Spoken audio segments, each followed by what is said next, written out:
France is to ban students from wearing a type of Muslim dress called an abaya in state-run schools from the beginning of September.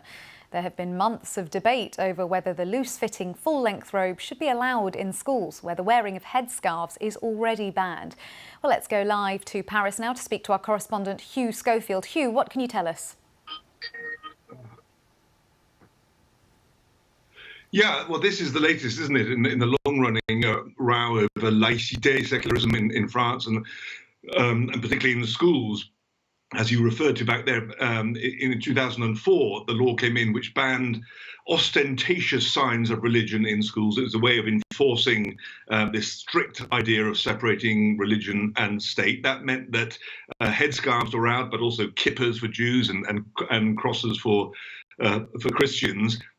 Since then, we've had the burkini debate, of course, and now this, the abaya debate. It's come about because the government says that in the last year or two, more and more teenage girls, late adolescent girls in lycée, age sort of 15, 16, 17, are wearing these abayas, big long robes culturally from the Middle East, which the government says are a clear sign of their religious belonging, and therefore fall under this 2004 law concerning signs of religious display in schools.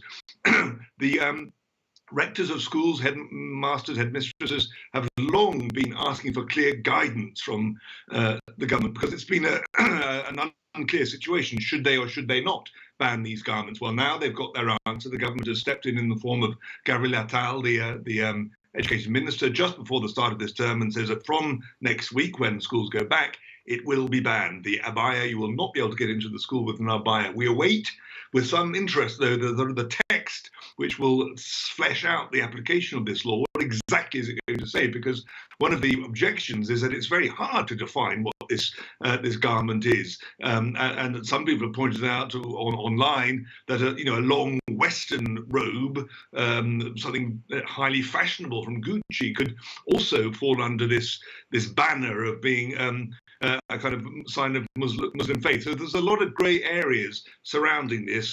All we can say in terms of reaction is that the schools are broadly favourable because it gives them clarity. The centre and the right are happy because for them it enforces, this notion of secularism. And on the left, there's great division, but there's a lot of opposition on the left, mainly from the NUPES party. That's the coalition on the left, who say that this shows how the government is picking on Muslims and have an obsession with them. Hugh, thank you. Our Paris correspondent Hugh Schofield there, and apologies for some of the sound issues, but hopefully you were still able to hear most of what Hugh said.